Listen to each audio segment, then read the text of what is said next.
नमस्कार दोस्तों, मैं हूं संतोष पाठक और आप लोग देखना शुरू कर चुके हैं संतोष पाठक ऑफिशियल यूट्यूब प्लेटफॉर्म। प्रधानमंत्री नरेंद्र मोदी दौरे पर जाने वाले हैं। देश के एक राज्य के दौरे पर जाने वाले हैं, लेकिन उनके दौरे पर जाने से पहले ही भारतीय जनता पार्टी के नेताओं की इस्तीफे की झड़ी लग गई है। तो आप इसको क्या कहेंगे? प्रधानमंत्री का जब दौरा किसी भी राज्य का होता है तो कई तरीके से तैयारियां की जाती है। जिन मंत्रालयों की योजना की घोषणा वो करने वाले होते हैं, उनमें से कोई एक नोडल मिनिस्ट्री बन जाती है। उनके मंत्री वहां पर पहले से मौजूद रहते हैं, जो तमाम कार्यक्रम की तैयारियों का जायजा लेते हैं। पत्रकारों को देश की राजधानी दिल्ली से वहां ले जाया जाता है, कुछ दिन पहले ही वहां पहुंचा दिया जाता है।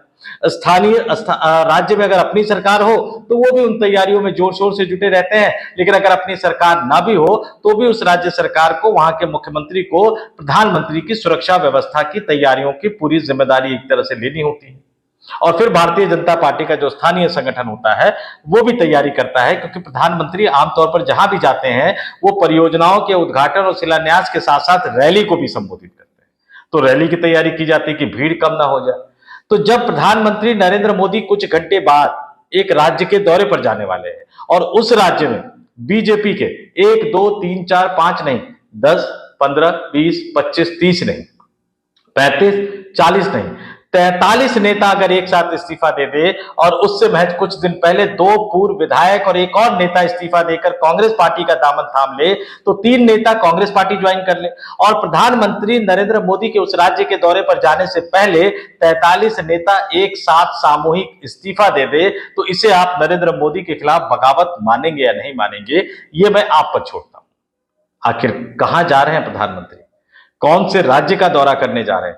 किस राज्य में इतने बड़े पैमाने पर बीजेपी के नेता और कार्यकर्ता इस्तीफा दे रहे हैं और प्रधानमंत्री नरेंद्र मोदी के पहुंचने से पहले ही ये जो इस्तीफा दिया जा रहा है, इसकी बड़ी वजह क्या है? इन तमाम जानकारियों को, तथ्यों के साथ मैं आपके सामने एक एक करके रखूंगा, लेकिन उससे पहले शुरुआत एक अपील, एक आग्रह के साथ। संतोष पाठक ऑफिशियल यूट्यूब प्लेटफॉर्म का परिवार 60,000 क्रॉस कर गया। इसके लिए हम दिल से आपके प्रति आभारी है, बहुत बहुत धन्यवाद। लेकिन हमें आगे भी आपके साथ सहयोग और समर्थन की जरूरत है। तो अगर आपने अभी तक हमारे YouTube प्लेटफॉर्म को सब्सक्राइब नहीं किया है तो आगे बढ़िए, संतोष पाठक ऑफिशियल YouTube प्लेटफॉर्म को सब्सक्राइब कीजिए। अगर आप स्पेशल व्यूअर के तौर पर, मेंबर के तौर पर ज्वाइन कर सकते हैं तो हमारे प्लेटफॉर्म को ज्वाइन भी कीजिए। 3 रुपए से भी कम का खर्चा, यानी सिर्फ 89 रुपए महीने का खर्च आता है। अगर आप यूट्यूब के जरिए हमारे स्पेशल व्यूअर नहीं बनना चाहते, मेंबर नहीं बनना चाहते, तो स्क्रीन पर मैं अपना QR कोड भी चला रहा हूं, आप उसको स्कैन करके भी हम तक अपनी आर्थिक सहायता पहुंचा सकते हैं। और अगर आप में से कुछ लोग भी सिर्फ 100 रुपए की राशि भी अगर संतोष पाठक ऑफिशियल यूट्यूब प्लेटफॉर्म को देते हैं तो निश्चित तौर पर यह सहायता बहुत ज्यादा मायने रखती है और आपको भी मुफ्त में मिलने वाली सुविधाओं का लालच छोड़ देना चाहिए। ये जो गोदी मीडिया आप कहते रहते हैं ना, कभी सोचिएगा कि इस गोदी मीडिया को आप देते क्या है। तो हम जैसे कुछ लोग अगर स्वतंत्र आवाज के तौर पर आपके सामने आए हैं, निष्पक्ष तरीके से सिर्फ खबरें आपके सामने रख रहे हैं, तो इतना आगे तो आपको भी बढ़ना चाहिए। QR कोड चल रहा है, स्कैन कीजिए। कम से कम 100 रुपए की राशि और ज्यादा से ज्यादा जो आपकी मर्जी हो, स्कैन करके वो हम तक पहुंचा सकते हैं। और अब आते हैं आज की इस बड़ी खबर पर, प्रधानमंत्री नरेंद्र मोदी के खिलाफ बगावत की इस बड़ी खबर। प्रधानमंत्री नरेंद्र मोदी अब से कुछ घंटे बाद मणिपुर के दौरे पर रहेंगे। जी हां, वही मणिपुर, जो मणिपुर मई 2023 से जातीय हिंसा की आग में जल रहा है। वही मणिपुर जहां की जनता लगातार प्रधानमंत्री का इंतजार करती रही, लेकिन पिछले 2.25 साल में प्रधानमंत्री को न तो मणिपुर जाने की फुर्सत मिली और न ही संसद के अंदर मणिपुर के हालात पर एक विशेष चर्चा कराने की जहमत उन्होंने उठाई। अब प्रधानमंत्री नरेंद्र मोदी मणिपुर जा रहे हैं 2.25 साल बाद। मणिपुर, वही मणिपुर मई 2023 में जातीय हिंसा की शुरुआत हुई। वही मणिपुर जहां महिलाओं के वीडियो वायरल हुए, याद कर लीजिएगा किस तरह के वीडियो वायरल हुए थे। वही मणिपुर जहां भारतीय जनता पार्टी के विधायकों में बगावत हो गई और हालत हो गया कि बीजेपी को अपने ही मुख्यमंत्री से इस्तीफा दिलवाकर मणिपुर में राष्ट्रपति शासन लगाना पड़ा। और वर्तमान में भी मणिपुर में राष्ट्रपति शासन है, सरकार बनाने की सुगबुगाहट उठती रहती है। लेकिन सबसे बड़ी बात है कि मुख्यमंत्री का इस्तीफा हो गया, राष्ट्रपति शासन लगा दिया, लेकिन मौजूदा विधानसभा भंग नहीं की गई है, क्योंकि जब आप भंग कर देंगे तो फिर आपको चुनाव करवाना पड़ेगा 6 महीने के अंदर। तो किस तरह से तकनीकी पहलुओं से ये सरकार खेलती है, भारतीय जनता पार्टी खेलते हैं। या तो सरकार बनाइए, और सरकार नहीं बना पा रहे हैं। फरवरी से वहां पर राष्ट्रपति शासन लागू है और अगर आप सरकार नहीं बना पा रहे हैं तो विधानसभा को भंग कीजिए, दोबारा से जनादेश लीजिए, दोबारा से चुनाव करवाइए, लेकिन आप ये नहीं करेंगे। तो खैर 2.25 साल बाद प्रधानमंत्री नरेंद्र मोदी साहब को वहां जाने की याद आई है। जरा मैं बता दूं, प्रधानमंत्री कार्यालय का जो पीआईबी से जो प्रेस रिलीज आई है उसमें क्या बताया गया है कि प्रधानमंत्री नरेंद्र मोदी 13 से 15 सितंबर तक मिजोरम, मणिपुर, असम, पश्चिम बंगाल और बिहार का दौरा करेंगे। 13 सितंबर को सुबह 10 बजे वो मिजोरम पहुंचेंगे, आइजोल में पहुंचेंगे। उसके बाद दोपहर 12:30 बजे जो मणिपुर के चूड़ाचांदपुर में पहुंचेंगे, वहां कई परियोजनाओं का उद्घाटन शिलान्यास करेंगे और दोपहर लगभग 2:30 बजे वो इम्फाल में 1200 करोड़ रुपए से अधिक की लागत वाली विभिन्न परियोजनाओं का उद्घाटन और शिलान्यास करेंगे। तो ये मणिपुर का कार्यक्रम है, लेकिन उससे पहले ही वहां हिंसा का एक दौर शुरू हो गया, जहां प्रधानमंत्री नरेंद्र मोदी का हेलीकॉप्टर चॉपर को लैंड करना है, वहां भी हिंसा का माहौल गर्मा गया है। तो प्रधानमंत्री नरेंद्र मोदी के नेतृत्व को लेकर कितना अविश्वास है वो सिर्फ मणिपुर की जनता में नहीं है, बल्कि भारतीय जनता पार्टी के नेताओं में भी है। आपके स्क्रीन पर मैं एक खबर दिखा रहा हूं, हिंदुस्तान की खबर है ये, और उस खबर की हेडलाइन आप देख लीजिए कि मणिपुर में भाजपा सदस्यों ने दिया सामूहिक इस्तीफा, 43 ने छोड़ी पार्टी। और नीचे आप देखिए, भाजपा सदस्यों ने एक बयान में कहा कि वे पार्टी के भीतर वर्तमान स्थिति को लेकर बहुत चिंतित है और परामर्श, समावेशिता और जमीनी स्तर के नेतृत्व के प्रति सम्मान की कमी को इस कदम के पीछे उन्होंने प्रमुख कारण बताया। और थोड़ा सा विस्तार से बता देता हूं कि नरेंद्र मोदी के मणिपुर दौरे से पहले ही राज्य के उखरुल जिले के फोंगियार निर्वाचन क्षेत्र में भारतीय जनता पार्टी के कम से कम 43 सदस्यों ने पार्टी की सदस्यता से गुरुवार को सामूहिक तौर पर इस्तीफा दे दिया। पार्टी के एक नेता ने यह जानकारी दी। नगा बहुल जिले में पार्टी के फोंगियार मंडल से इस्तीफा देने वालों में मंडल अध्यक्ष भी हैं, महिला भी हैं, युवा भी हैं और किसान मोर्चा के प्रमुख एवं निर्वाचन क्षेत्र के बूथ अध्यक्ष भी शामिल है, जो भारतीय जनता पार्टी की बुनियाद माने जाते हैं। उन्होंने इस्तीफा दे दिया और बयान क्या दिया कि पार्टी के भीतर वर्तमान स्थिति को लेकर बहुत चिंतित है और परामर्श, समावेशिता और जमीनी स्तर के नेतृत्व के प्रति सम्मान की कमी है। इसको बड़ा कारण बताया गया, यानी नेतृत्व जो है वो जमीनी स्तर के कार्यकर्ताओं का सम्मान नहीं कर पा रहा है। और इसके साथ ही उन्होंने सीधे सीधे अपने नेतृत्व पर उंगली उठा दी, सीधे सीधे अपने नेतृत्व पर बड़ा सवाल उठा दिया। लेकिन ये पूरा मामला यही नहीं रुका। आपसे कुछ दिन पहले मणिपुर बीजेपी के जो 2 पूर्व विधायक थे, उन्होंने और उनके साथ एक बड़े दिग्गज नेता ने, 3 नेताओं ने बीजेपी का दामन छोड़कर सोमवार को दिल्ली में कांग्रेस मुख्यालय में कांग्रेस पार्टी का दामन थाम लिया था। और इसमें भाजपा के पूर्व विधायक वाई सुरचंद्र सिंह, एल राधा किशोर सिंह थे और पार्टी के बड़े नेता उत्तम कुमार निंग थौजम थे, जिन्होंने सोमवार को भारतीय जनता पार्टी का दामन छोड़कर कांग्रेस पार्टी का दामन थाम लिया।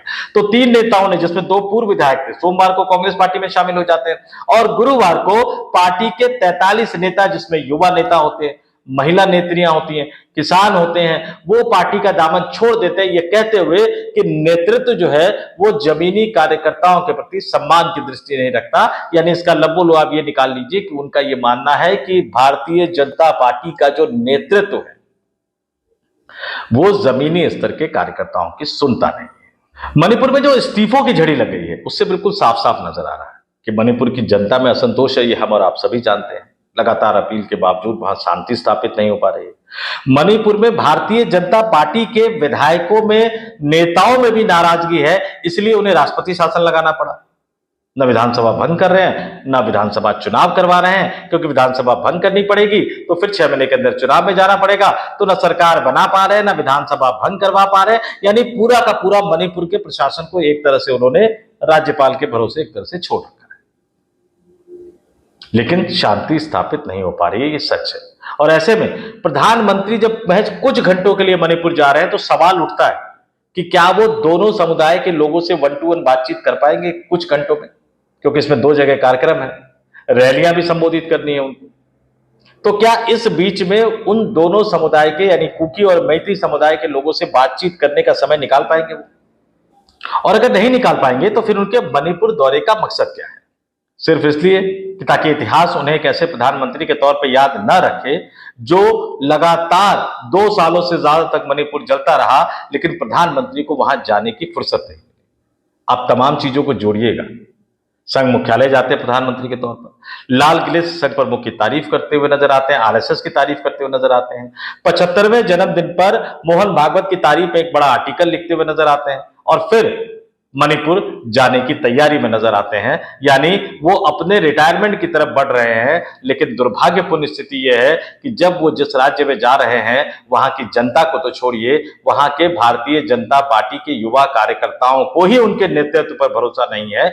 ये भारतीय जनता पार्टी के लिए और खासतौर से देश के प्रधानमंत्री नरेंद्र मोदी के लिए आत्ममंथन का, आत्मचिंतन का सबब होना चाहिए। पता नहीं प्रधानमंत्री नरेंद्र मोदी सोच पाएंगे या नहीं सोच पाएंगे, क्योंकि 24 घंटे सातों दिन उन्होंने भारतीय जनता पार्टी को एक चुनावी मशीन के रूप में परिवर्तित कर दिया है। और वो खुद भी जो भी दौरा करते हैं, जो भी बड़े फैसले लेते हैं, यहां तक कि संवैधानिक पद को लेकर भी जब फैसला करते हैं, चाहे वो रामनाथ कोविंद साहब को राष्ट्रपति बनाने की बात हो, द्रौपदी मुर्मू को राष्ट्रपति बनाने की बात हो, इससे पहले जगदीप धनखड़ को उपराष्ट्रपति बनाने की बात हो, और अब सीपी राधाकृष्णन साहब को उपराष्ट्रपति बनाने की बात हो, हर फैसले में वो सिर्फ चुनाव, चुनाव और चुनाव देखते हैं। हर दौरे में वो सिर्फ चुनाव और चुनाव देखते हैं। यहां तक कि अपने माताजी को, उनकी माताजी को लेकर जो कहा गया, उसको भी उन्होंने सिर्फ बिहार के अपमान से जोड़ा, पूरे देश के अपमान से नहीं जोड़ा। तो प्रधानमंत्री जो हर चीज में सिर्फ चुनाव चुनाव जोड़ते हैं, और जिन्होंने अपने पूरे कार्यकाल में भारतीय जनता पार्टी को चुनाव लड़ने और जीतने की मशीन के रूप में परिवर्तित कर दिया है, क्या वो मणिपुर जैसे संवेदनशील राज्य की संवेदनशीलता को समझ पाएंगे? अगर समझ पाते तो भारतीय जनता पार्टी में इस्तीफों का ये दौर शुरू नहीं होता। लेकिन फिर भी हम उम्मीद यही करते हैं कि वो मणिपुर जा रहे हैं, भले ही कुछ घंटों के लिए जा रहे हो, लेकिन दोनों समुदायों के साथ बात करके उनके घाव पर, उनके जख्मों पर मलहम लगाने का प्रयास जरूर करें। क्योंकि भारत, विकसित भारत या वैश्विक गुरु कैसे बन सकता है जब हमारे ही देश का एक राज्य आपसी झड़प में, खूनी लड़ाई में उलझा हुआ है। उम्मीद करते हैं प्रधानमंत्री नरेंद्र मोदी कम से कम प्रधानमंत्री पद की गरिमा, मान सम्मान, उत्तरदायित्व, जिम्मेदारी, अधिकार और कर्तव्य का भी ध्यान रखेंगे। तो देखते हैं कल मणिपुर की धरती पर क्या क्या होता है, प्रधानमंत्री क्या बोलते हैं, क्या करते हैं, बोलने से ज्यादा क्या करते हैं, इस पर नजर बनाए रखनी होगी। और अभी तो कुछ घंटे बाकी है, इस्तीफों का दौर शुरू हो गया है। आने वाले दिनों में देखते हैं कि मणिपुर में भारतीय जनता पार्टी से इस्तीफा देने की जो झड़ी लग गई है, इस्तीफा देने की जो शुरुआत हो गई है, ये सिलसिला कहां जाकर थमता है, कहां जाकर रुकता है। तो इस वीडियो में इतना ही। मुझे यानी संतोष पाठक को दीजिए इजाजत। जाते जाते फिर आपसे अभी वीडियो पसंद आए तो लाइक कीजिए, शेयर कीजिए, ज्यादा से ज्यादा लोगों तक पहुंचाइए। कमेंट करके जरूर बताइए आपको ये वीडियो कैसा लगा। और हमारे चैनल को अगर आपने सब्सक्राइब नहीं किया है तो सब्सक्राइब भी कर लीजिए। अगर आप ज्वाइन कर सकते हैं तो संतोष पाठक ऑफिशियल यूट्यूब प्लेटफॉर्म को ज्वाइन भी कीजिए। और अगर आप ज्वाइन नहीं करना चाहते तो स्क्रीन पर मेरा QR कोड चल रहा है, आप उसको स्कैन करके भी हम तक अपनी आर्थिक सहायता पहुंचा सकते हैं। तो इस वीडियो में इतना ही। मुझे यानी संतोष पाठक को दीजिए इजाजत। आप तमाम लोग देखते रहिए संतोष पाठक ऑफिशियल यूट्यूब प्लेटफॉर्म। नमस्कार।